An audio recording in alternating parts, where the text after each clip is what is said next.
Olá, eu sou Karina Nascimento e você está no canal Efeito Sonoro. Espero que você goste do conteúdo feito com muito amor e carinho para você. Boa audioleitura! Parte 3. Como ser meta-humano. Capítulo 10. Como libertar o corpo. Como vimos, a consciência está em todo lugar, sempre e em tudo. Se isso é verdade, então você está em todo lugar, sempre e em tudo. Mas no dia a dia, mesmo que esteja completamente convencido disso, você é orientado na direção oposta. Suportou uma vida inteira de condicionamento lhe dizendo que é uma pessoa solitária, sentada sozinha em uma sala. Em vez de sempre, a extensão da sua vida é muito limitada, marcada por 2 eventos, nascimento e morte. Em vez de tudo, você é uma trouxa de coisas muito específicas, começando com seu nome, gênero, estado civil, profissão e assim por diante. A realidade virtual que queremos demonstrar é feita de muitas partes móveis que ocupam compartimentos próprios. Uma parte é o corpo, outra é a mente, o mundo e outras pessoas. Essas partes foram montadas de modo que a vida possa ser manejada uma peça por vez. Vai-se à escola para a mente, à academia para o corpo, a um encontro para criar um relacionamento, ao trabalho para trazer dinheiro para casa. Do ponto de vista meta-humano, qualquer fracionamento da vida somente sustenta a ilusão. A totalidade é total, não uma coleção de partes. Em outras palavras, a vida acontece de uma vez, aqui e agora. A razão por que nos agarramos à realidade virtual é que a perspectiva de tudo de uma vez, aqui e agora, é esmagadora. Depois de refletir como explicar essa verdade de modo prático e palatável, concluí que a via direta deveria começar pelo corpo, não pela mente. Meu argumento é que o corpo é o que segura a maioria das pessoas. Elas se sentem encerradas em um corpo, aceitam a realidade de nascer, adoecer, envelhecer e morrer, procuram prazer físico e se encolhem diante da doença. Enquanto essas forem as precondições para a sua vida, não conseguirá ser meta-humano. Seu corpo não vai aceitar isso. As células do fígado, do coração ou da pele não podem gritar: "Você está louco?" Mas realmente parece insano abandonar o corpo como um objeto físico. Esse ato de loucura faz do seu corpo o lugar perfeito por onde começar. Se conseguir encarar o corpo como um pacote de carne e ossos e transformá-lo em um estado de consciência, tudo naturalmente vai fazer sentido. A anatomia da consciência. Se nos prendermos dentro de uma ilusão, o corpo deve ser parte dela, e faz. O seu corpo é sua história em forma física. Conforme sua história vai crescendo com o passar dos anos, as coisas que pensou, disse e fez exigiram uma diversidade enorme de atividade cerebral. Aprender a andar foi um triunfo de equilíbrio, visão e coordenação motora, mas assim que a criancinha montou esse quebra-cabeça complexo, o cérebro registrou tudo o que você tinha aprendido e guardou para o resto da vida. Então você pode passar para algo novo. O cérebro armazena uma série de habilidades, desde falar e escrever a andar de bicicleta, lidar com a matemática e dançar valsa. Essas conquistas mentais ficam incorporadas em você fisicamente, mas tão logo isso é salientado, o risco é recairmos na divisão mental e físico, o que nos leva diretamente de volta à ilusão. Quando os bebês aprendem a andar, eles não estão vivendo sob essa ilusão. Conforme eles se desequilibram, caem, levantam-se novamente e continuam a tentar, a experiência se encaixa na descrição holística dada anteriormente. A coisa toda acontece de uma vez, aqui e agora. Isso vale para todas as habilidades que mencionamos. Aprender não foi mental ou físico. Estava acontecendo em uma só dimensão, na consciência. Colocamos mente e corpo em oposição de tantas formas que tratar delas todas seria impossível. A via direta não exige nem mesmo a menor parcela do debate pelo qual já passamos. Em vez disso, ela experimenta o corpo conscientemente. Quando você faz isso, a divisão entre mental e físico volta à autenticidade de um bebê aprendendo a andar. Você volta ao eu como agente da experiência toda, fundindo pensamento e ação. Nesse caso, qualquer ação é devolvida à totalidade, que é onde ela acontece. Para começar, fique aberto à ideia de que seu corpo não é um objeto físico em que você reside. Essa visão não passa de um hábito de pensar, mas do tipo persistente. Vou orientá-lo em um exercício que vai lhe dar a experiência direta de viver, não só no corpo físico, mas na consciência. Este exercício e os seguintes ficam muito mais fáceis se alguém puder lê-los em voz alta para você. Se conseguir uma pessoa que queira participar trocando com você os papéis na leitura e na execução dos exercícios, melhor ainda. Exercício: o corpo consciente. Os passos do exercício. Passo 1. Tome consciência do corpo. Passo 2. Tome consciência de alguns processos corporais. Passo 3. Tome consciência do corpo como espaço interior. Passo 4. Expanda o espaço interior além da pele. Passo 5. Repouse na totalidade. Cada passo é a progressão natural do anterior e uma experiência simples e direta. Não precisa memorizar as instruções. Apenas siga pelo exercício vivendo a experiência. Passo 1. Tome consciência do corpo. Sente-se tranquilamente com os olhos fechados. Deixe as sensações corporais serem seu foco de atenção, de modo que possa sentir o corpo. Não precisa barrar os pensamentos, eles são irrelevantes. Não importa que sensações você venha a sentir, apenas esteja em seu corpo. Passo 2. Tome consciência de alguns processos corporais. Tome consciência da respiração conforme o ar entra e sai.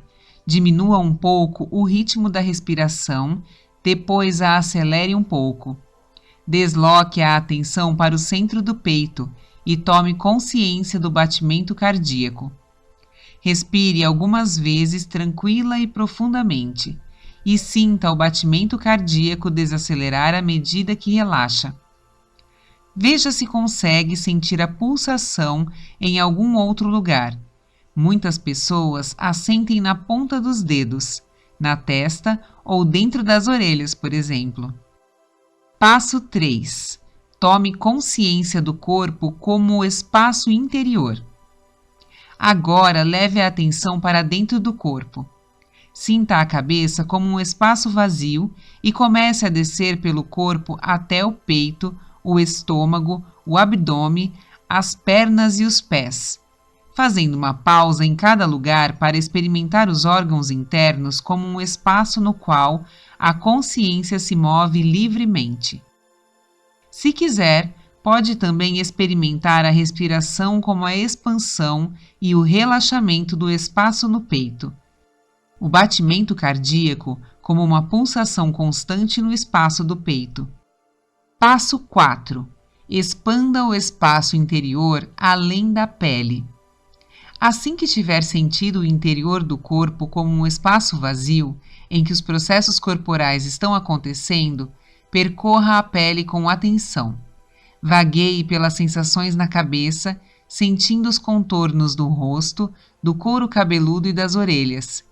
Siga para baixo, deixando a consciência ir para todos os lugares, garganta, braços, mãos, pés, à medida que as sensações chegarem a você.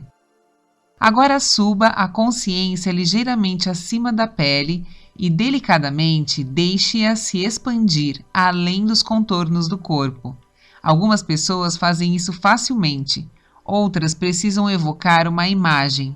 Você pode ver seu espaço interior inundado de luz e vê-la expandir-se até encher a sala. Ou pode visualizar o espaço interior em volta do coração como uma esfera, um balão redondo que se expande um pouco mais toda vez que você inspira, vendo-o ficar cada vez maior, até ocupar a sala inteira. Passo 5. Repouse na totalidade. Quando tiver passado pelos passos anteriores, descanse calmamente por 1 minuto ou 2. Deixe a experiência do corpo ficar aqui e agora. O que este exercício fez é multifacetado. Você deixou de estar preso dentro de uma coisa, substituindo a experiência do corpo como processos e sensações. Como a experiência foi consciente, os processos e sensações moveram-se para onde eles realmente ocorrem, na consciência. Então abriu-se para experimentar o corpo como espaço interno. Em sânscrito, esse espaço é chamado de Chit Akasha, ou espaço da mente. Como tudo na vida acontece no espaço da mente, você pode expandir o espaço até não existir mais limites entre aqui e lá fora. Pode ficar surpreso por ter realizado todas essas coisas, e como a experiência provavelmente era para ser incomum, facilmente voltará ao hábito de sentir que o corpo é um objeto físico onde você mora, como um rato se escondendo nas paredes de uma casa ou um coelho na toca. Ainda assim, no mínimo, agora você pode ver que existe uma alternativa ao velho hábito. Para libertar-se do corpo, o velho hábito não vai lhe ser útil. Para quebrar o velho hábito, um processo que eu chamo de descongelamento, como foi dito antes, repita este exercício 1 ou 2 vezes por dia. Quando estiver acostumado com ele, tudo vai correr natural e suavemente. Todos nós somos práticos. Então, para que serve o exercício no dia a dia? A. Pode fazê-lo quando se sentir estressado. B. Use-o para aliviar a tensão no corpo ou outras sensações desagradáveis e dolorosas. C. Também funciona para ajudar a amenizar preocupações e pensamentos ansiosos. D. Concentre-se por meio deste exercício sempre que se sentir distraído e disperso. Diversas práticas da yoga e do zen budismo fazem o corpo ficar sob controle por meio da consciência pura focada.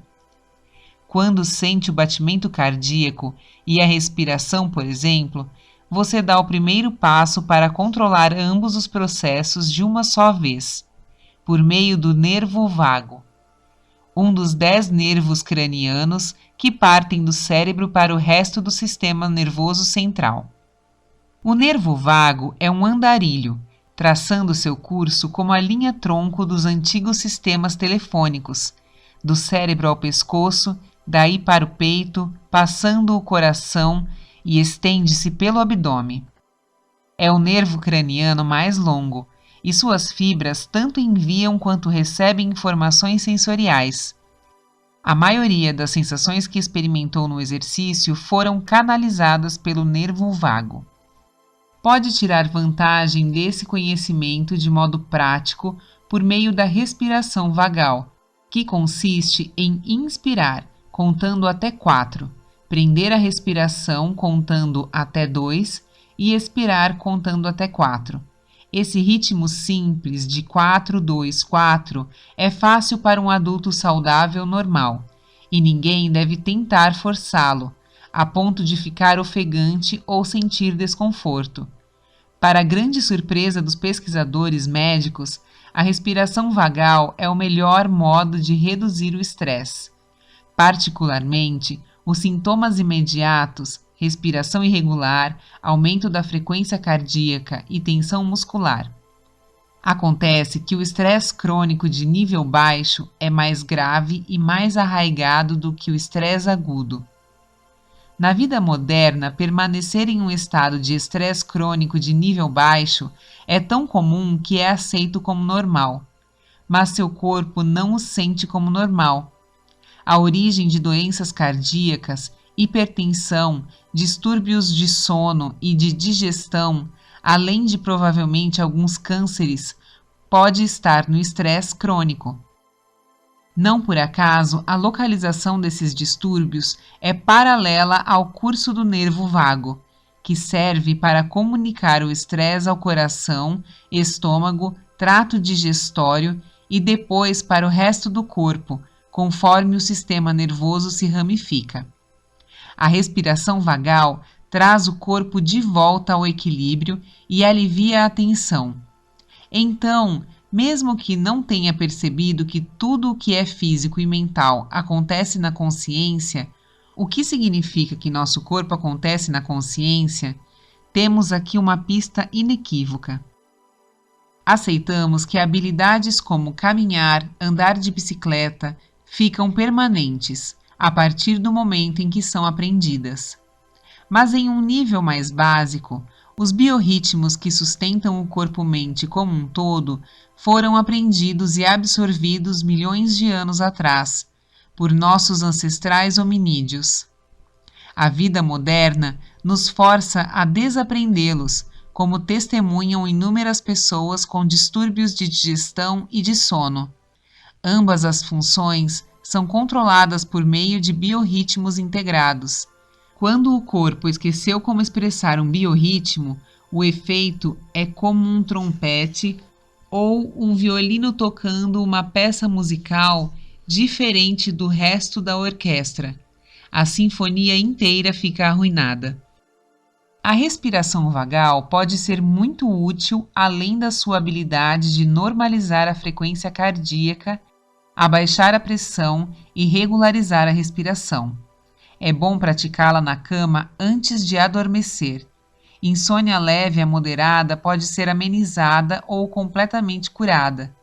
O estresse genérico é avaliado incluindo pensamentos estressantes e a mente acelerada que muitas pessoas experimentam quando tentam adormecer. Aqui, entrei apenas em um detalhe. O tópico inteiro é tratado em profundidade em Você é Sua Cura, que escrevi em coautoria com Rudolf E. Tanzi. Para deixar claro que o mapa físico do sistema nervoso, a operação do nervo vago, conscientemente intervir no funcionamento dele e sentir os resultados diretamente, é tudo uma coisa só. A via direta nos leva de volta a uma coisa que vai com o tempo, acabar com o estado de separação nos permitindo repousar na totalidade, que é a realidade. Seu corpo, sua história. Quando começa a experimentar seu corpo conscientemente, a transformação se inicia. Você está saindo da separação entre mente e corpo em direção à totalidade. Precisa ser inteiro para ser quem você realmente é. A via direta é empírica, não é teórica, nem é terapia ou jornada espiritual. Conforme experimenta o corpo conscientemente, você está tirando tempo da sua história. Isso parece uma coisa modesta em um instante ou dois, passado sem fazer nada, apenas estando aqui. Não existe outra forma de desmontar sua história a não ser esta, a direta. Milhões de pessoas se beneficiam com terapia e trilhando o caminho espiritual, mas precisamos encarar o fato de que tudo o que fazemos, mesmo em nome da cura e da espiritualidade, acontece dentro da nossa história. Em consequência disso, conseguimos ter relances da totalidade, muitas vezes lindos e edificantes, porém não nos levam à meta-realidade como nosso lar. No momento em que você é sua história, o que não dá para evitar, isso o mantém preso na separação. A palavra separação pode não vir à mente. É possível que nunca tenha considerado isso um problema. Para ilustrar o que estou dizendo, reflita sobre as seguintes frases que já dissemos ou ouvimos. Eu detesto meu corpo. Você só tem a idade que pensa ter. A juventude é desperdiçada nos jovens. Eu costumava ter uma aparência perfeita. As declarações expressam sentimentos diferentes, mas cada uma reflete a separação entre mente e corpo. Eu detesto meu corpo. Vem de alguém que se sente preso na fisicalidade. A pessoa está lamentando o que o corpo fez com ela. O estado de separação é óbvio. Eu desempenha o papel de vítima e corpo é o culpado. Você só tem a idade que pensa ter. É bem mais otimista, afirmando que a mente pode superar a deterioração da idade. Porém, como sabemos, isso é em parte pensamento ilusório. O envelhecimento é um processo inexorável. É bem melhor ter uma atitude positiva do que negativa em relação a ele. A sociedade está se beneficiando da nova velhice, que vislumbra cada estágio da vida como vigoroso, produtivo e saudável. Mas um pensamento ou uma crença não são a mesma coisa que um estado consciente. Você só tem a idade que pensa ter, não pode substituir o verdadeiro eu. Quando fica estabelecida sua autoconsciência como um estado permanente, a velhice não ameaça porque você se identifica com a atemporalidade. Abordaremos o que significa o estado atemporal na próxima sessão. Uma boa atitude em relação ao envelhecimento ainda o deixa preso em sua história. O dito irônico de Oscar Wilde, a juventude é desperdiçada nos jovens, mascara um desejo triste. Se ao menos eu pudesse voltar no tempo, teria aproveitado muito mais a vida. Arrepender-se do passado mescla-se à história de todos, e a base desse arrependimento, e seu oposto, que é a nostalgia, é o poder que a passagem do tempo tem sobre nós. Eu costumava ter uma aparência perfeita. Declara isso mais diretamente ao ligar a passagem dos anos à perda da atratividade física, ao implicar que uma figura perfeita é a mesma coisa que a autovalorização e a desejabilidade sexual. Seria possível citar uma lista interminável com exemplos de como a mente se sente separada e diferente do corpo. O corpo é objeto de todas as formas de julgamento, e apesar disso, o processo subjacente se ama ou odeia seu corpo ainda não foi bem examinado. O processo subjacente é a forma inevitável pela qual o corpo absorveu cada detalhe da sua história de vida e agora espelha isso. Estar preso à sua história e estar preso em seu corpo é a mesma coisa. O cérebro foi moldado em cada minuto desde que você nasceu e comunicou tudo o que você experimentou para os 50 trilhões de células do seu corpo, que por sua vez passaram a mensagem para seu DNA. A totalidade, então, não é apenas uma mudança mental, é uma revolução no corpo-mente, que desfaz o passado começando no cérebro, mas se estendendo para fora a fim de liberar cada célula e influenciar sua atividade genética. Para ver como ocorre essa revolução, vou ao núcleo de cada história, que é o tempo. Como ser atemporal? Houve um período na infância em que a experiência era original e autêntica. Você era muito jovem para interpretar o mundo sozinho. Todo o seu desenvolvimento foi ocupado com processos básicos: andar, falar, explorar o mundo e assim por diante. Vamos chamar esse período de pré-história da vida. William Blake dividiu um grupo de poemas em canções da inocência e Canções da Experiência, que eram narrativas não bíblicas da queda da graça.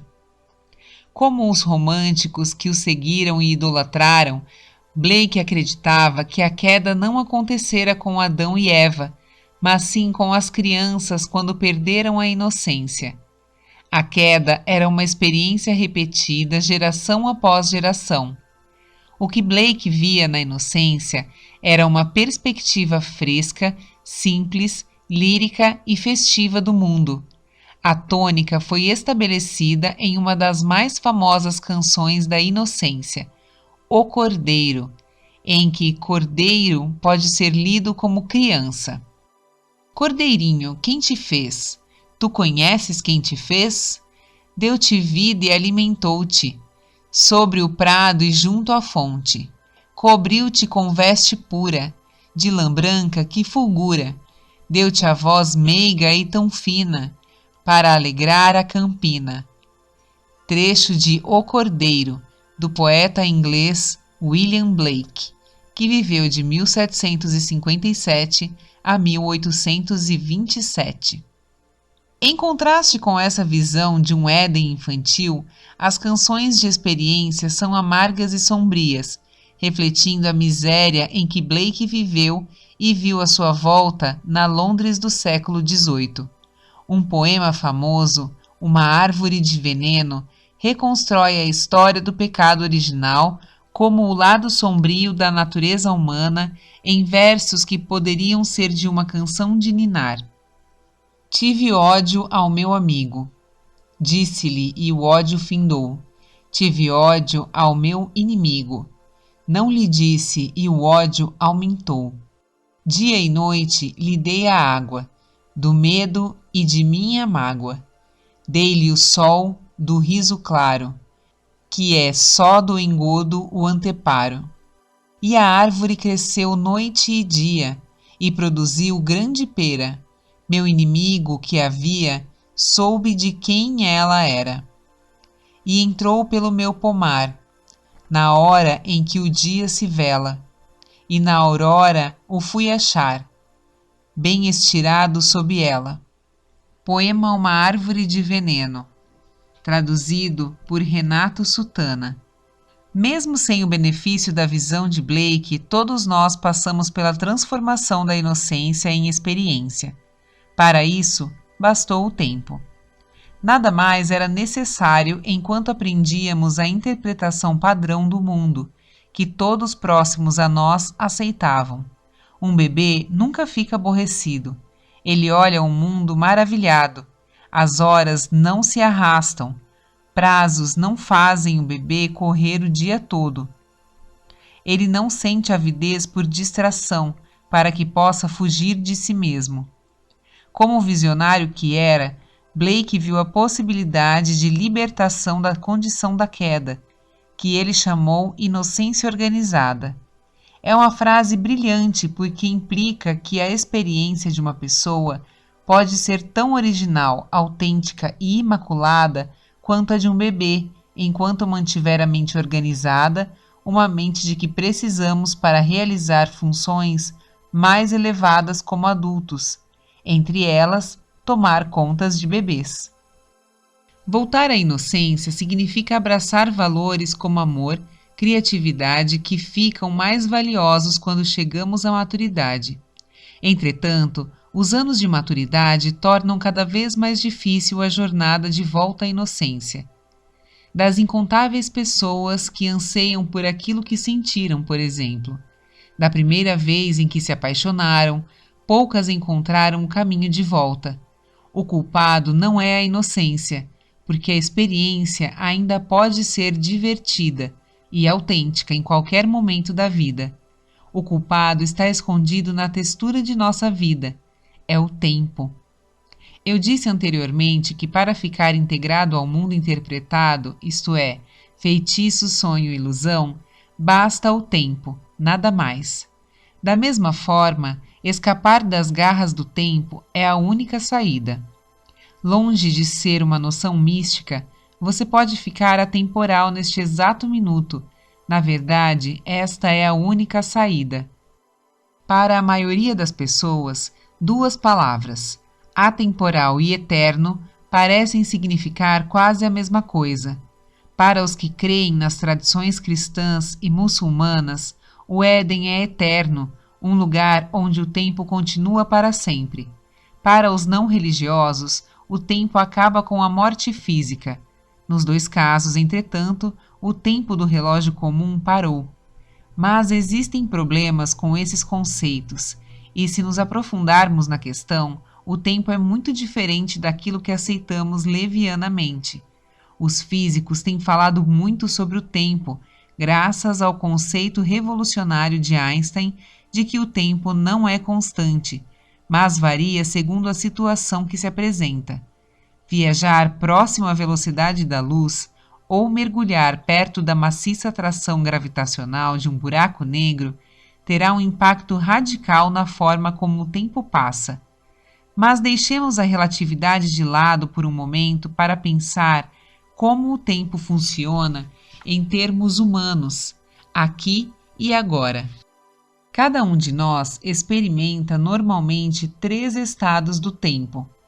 O tempo tic-taqueando no relógio quando estamos acordados, tempo como parte da ilusão ao sonhar e a ausência de tempo quando estamos dormindo, mas não sonhando. Isso nos diz que o tempo está ligado ao nosso estado de consciência. Assumimos que um tipo de tempo, aquele medido pelo relógio, é o tempo real. Mas isso não é verdade. Todas as relações com o tempo, desperto, sonhando e dormindo, são conhecidas apenas como experiências pessoais. O tempo não existe fora da consciência humana. Não existe tempo medido por relógio lá fora, no universo.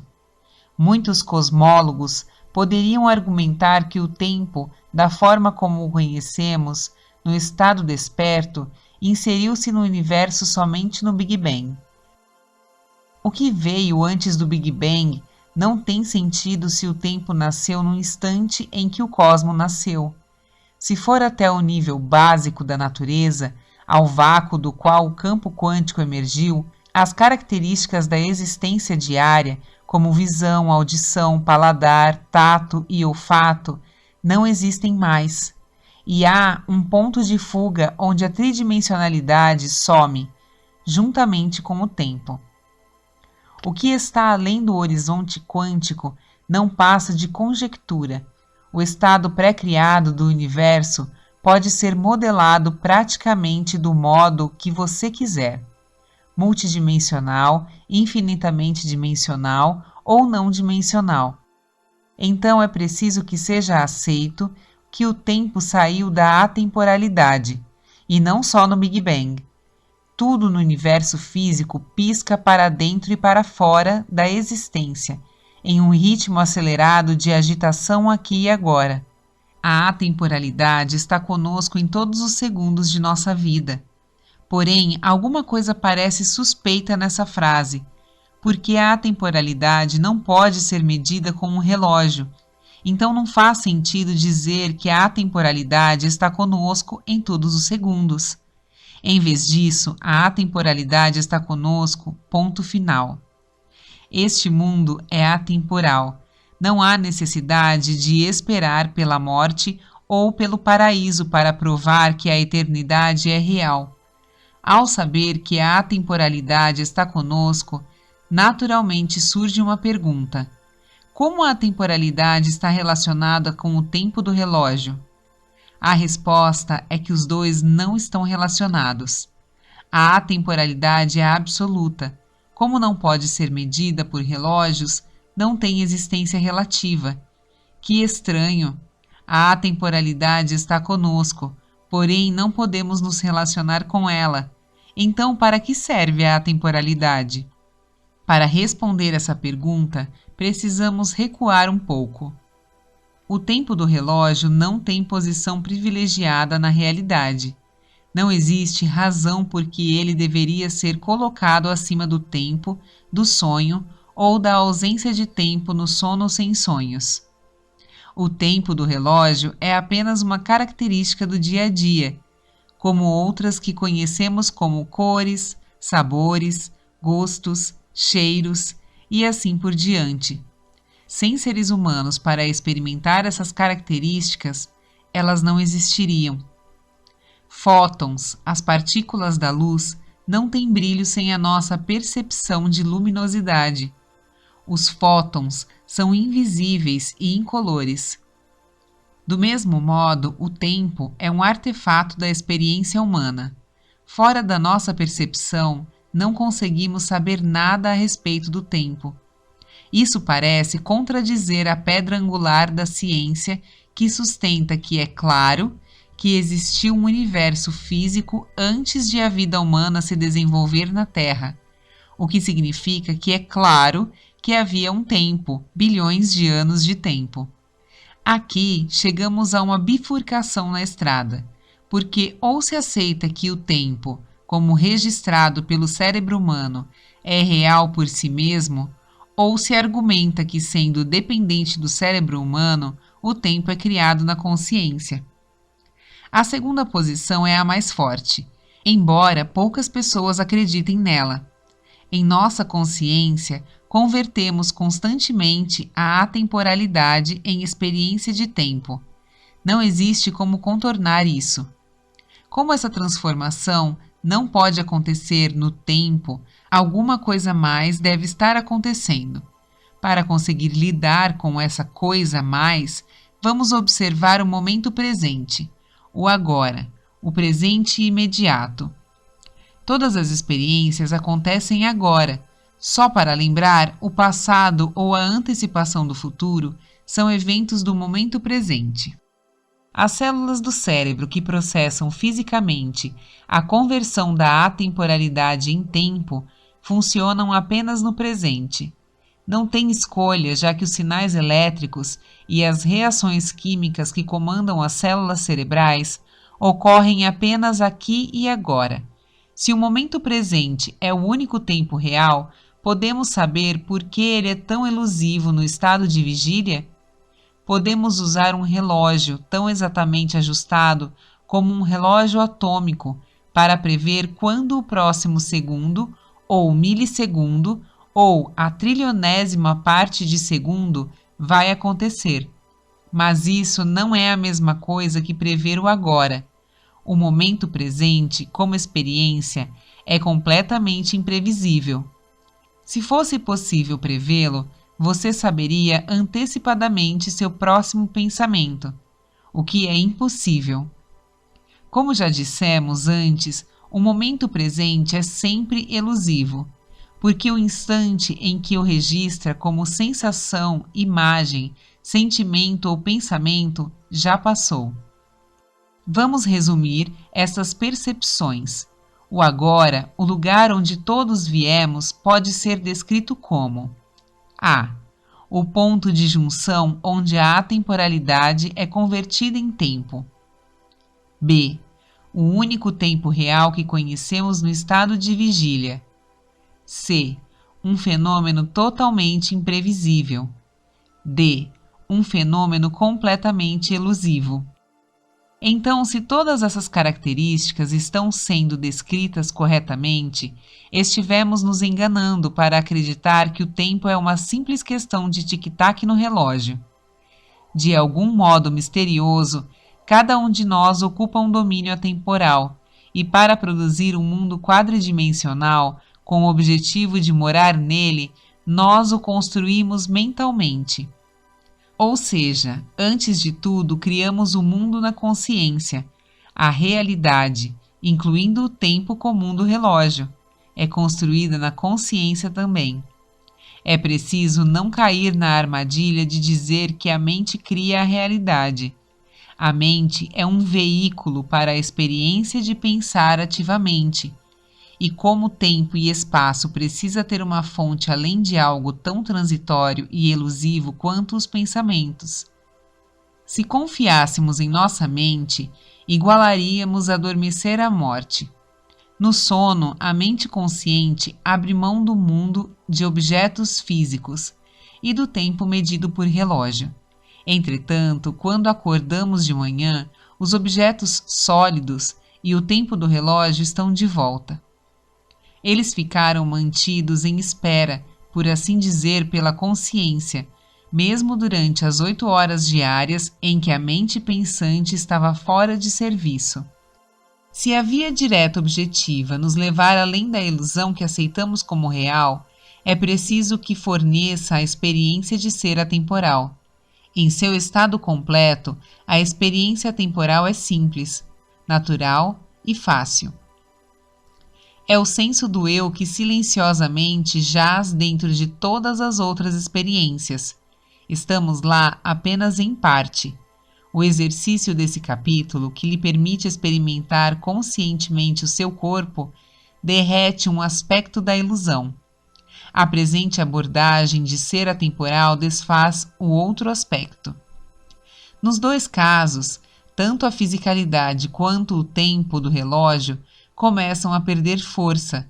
Você percebe que existe um outro modo de viver, ser meta-humano. Quando começa a ser meta-humano, você passa a existir na fonte atemporal do eu.